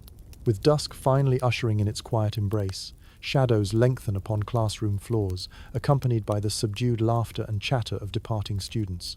The apprentice's resolve is tested daily, yet the potential for skillful mastery remains a beacon, glowing with the promise that tomorrow's efforts will slightly bend fortunes in their favor. Journeying homeward, your steps trace the echoing resolve that apprentices embody, musing over your own past endeavors that shaped your educational path. A shared understanding unfurls, linking the present to the ancient footsteps of others who forged similar paths, the binding agent uniting generations past and future through a shared commitment to learning.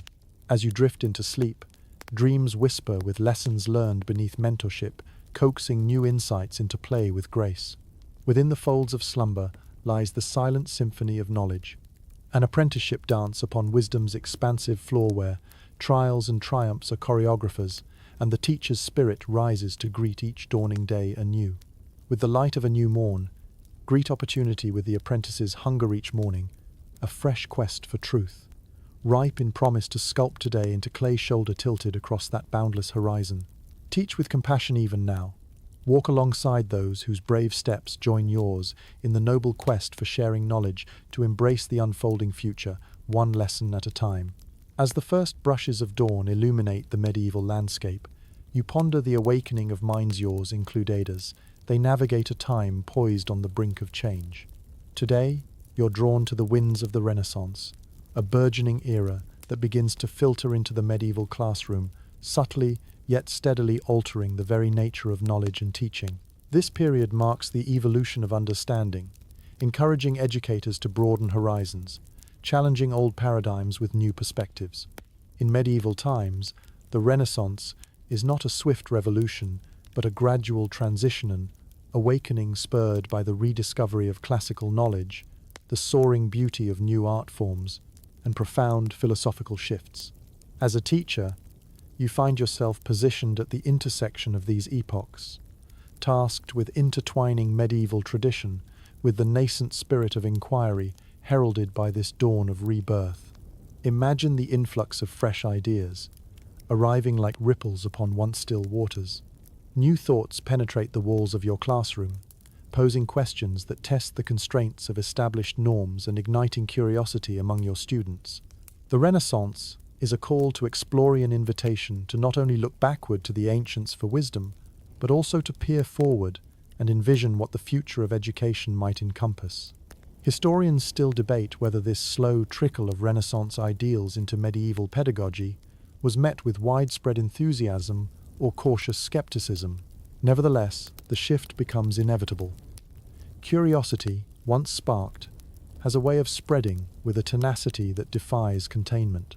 Within this transition, you find yourself both a custodian of tradition and a harbinger of transformation, guiding your students through lessons that now embrace humanism, scientific inquiry, and artistic endeavor. Recall your own experiences with educational shifts, where traditional figures like Socrates or Newton were suddenly supplemented with contemporary thinkers, sparking intellectual curiosity. Now consider the depth of such exploration when new perspectives arrived, not digitally or instantaneously, but through the delicate transition across ages.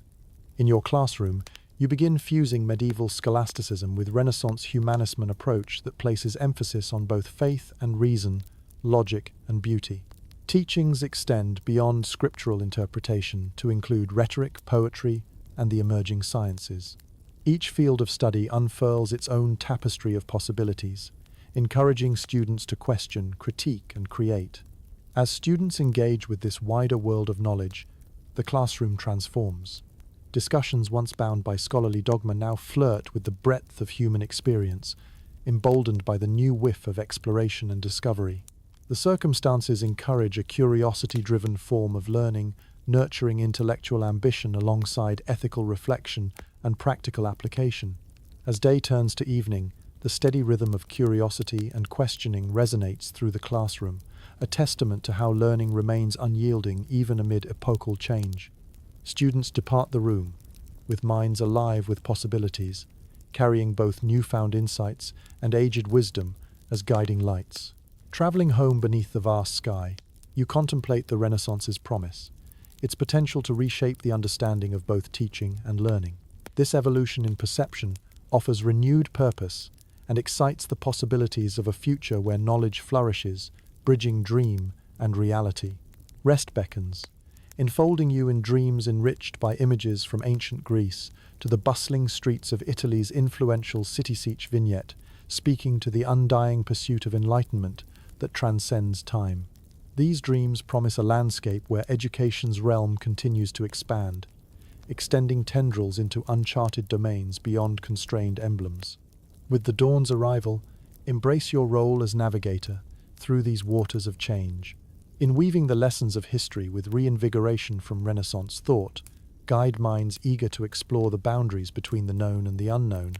Educate with the heart's conviction that tomorrow's lessons will thrive on the tapestries spun today, entwined with new thoughts voiced amid a world eagerly waking to its own possibilities. As dawn paints the sky in delicate hues, you set off on the familiar path to your medieval classroom, your mind awash with the whispers of change. In the midst of the Renaissance's unfolding glory, a distinct sense of transition permeates the air, as kernels of change take root not just within textbooks or scrolls, but in the very fabric of society around you. Today you reflect on this whiff of change's subtle yet palpable shifts that begin to spur transformations in education and beyond. In recent times, the stirrings of societal change have begun to entwine themselves with educational practices. The day-to-day teachings have subtly expanded, driven by a world that begins to embrace the broader promises of innovation and inclusivity. It's a period where shifts in politics, exploration, and economy start to influence thought, shaping both the lessons within the classroom and the attitudes carried outside its walls. Imagine waking each day to a world where new voyages across uncharted seas return tales that transmute lessons once considered static, injecting them with a vibrant dynamism. New places emerge, not just as geographical discoveries, but as discoveries of diversity prompting rich discourse, inviting fresh curiosity, and challenging entrenched dogmas. Historians still ponder whether these gradual changes serve to invigorate the scholastic environment with newfound purpose, or whether they kindled fears that threatened deeply held customs. Here lies a land of balance, where the treasures of the past intermingle with the promises of novel horizons, crafting a world in flux. As a teacher, you find yourself beautifully poised at this nexus, charged with holding the balance between awe and understanding. Think back to your own encounters with unforeseen change moments when the world, its pace, and your own perspectives seem to shift almost overnight. Now, insert yourself into the medieval context, with discoveries transforming thoughts at a pace rivaling movement along an intricate chessboard of social change. In the classroom, these winds of change are like the gentle rustling of an invisible hand, rearranging the pieces of daily life. The tales you once told flash with new relevance instructive of both historical constancy and the recent swelling currents that draw disparate strands of mankind together, fostering unity within diversity. Each lesson is infused with vivid context words, resembling the flowering ideas gained from quality encounters with this emerging world. Concepts once abstract are reshaped, made impactful by the broadened tapestry where knights brush against scholars and merchants grow enlightened through ideas as vast as their mercantile reach. The discussions cultivated ripple across the classroom with unvoiced excitement, students transitioning from passive participants to active seekers as they unearth links between newfound facts and realities that dare to dream of alternative futures. It's a practice both invigorating and cautionary, allowing light to spread where shadows first barred it. When the day's light starts to dwindle and evening quietly envelopes the room, you recognize the shared anticipation, a collective exploration of what has been and what might soon become. With each curious question sown, lessons flourish, a garden tended with care in worlds both and beyond seen. Wandering home through streets now faintly whispering curiosity composed of new discoveries, a clearer realization dawns upon you. The allegiances, once fully bound to static tradition, start to loosen in favor of fresh perspectivesporous membranes, fostering the interplay between wisdom's roots and tomorrow's unfurling branches. As night's soft embrace wraps around sleep's horizon, it carries the scent of these newly imagined ideations. Here unfolds dreams of opportunities, unfettered by yesterday's convention, where every step marks a determined venture toward further understanding. At dawn's return, awake steady in conviction that in embracing yet another page of change, your role lights the hearth of enlightenment among the exploration-rich paths. Embarking anew with heart and guide, craft lessons as bridges uniting world and knowledge, lit by tomorrow's beacon. World awakened to dreams immersed in the confluences of quiet change. The dawn spills its soft light across the town, marking the beginning of another day in the ever-evolving tapestry of the medieval world. As you prepare to walk toward the classroom, your thoughts weave through the reflections of the past, those countless days spent guiding, nurturing, and inspiring young minds amid a backdrop of historical shifts. Today, in the peaceful fading of darkness, you find yourself pondering the winding path behind and the untrodden landscapes before you. It's a final reflection on the hard life lived by medieval teachers and the enduring legacies they leave behind. You stand at the threshold of education's storied journey, a custodian of both tradition and evolution. The role of the medieval teacher is more than a profession, it's a calling deeply etched into the annals of time, marked by perseverance and a ceaseless quest for knowledge in a world both familiar and continually transformed. As you step onto cobbled streets, the echoes of your footsteps merge with the reminders of every challenge you've faced. The frigidity of winter classrooms, the constant dance between hunger and learning, the insistent hum of bustling towns and rural quiet, and the pungent reminders of pests. Each hardship endured is a thread woven into the larger narrative, a testament to the resilience that underpins every educator's journey. Within your heart, those moments of discipline and storm, when authority was questioned and decorum threatened, blend seamlessly with the quiet triumphs, the spark of comprehension in a student's eye, or the collective hum of a class fully engaged. It's a testament to both the struggles and the subtle victories that ultimately define the life of a medieval teacher. With scholars by your side, curiosity unbridled, you march onward through skirmishes between old worlds and new thoughts, grappling with the convergence of languages and ideas. Teachings passed through the ages become more than mere lessons. They evolve into shared experiences, encapsulating bonds reaching beyond what parchment can contain. Historians continue to discuss whether medieval educators were unsung heroes grasping at enlightenment amid overwhelming constraints, or whether they embodied the very essence of teaching's enduring spirit. Either way, their legacies echo through time, shaping thoughts and dreams, enriching the soil from which modern education has blossomed. Today's classroom stands in honor of these foundations, the effervescence of Renaissance thought mingling with classical traditions.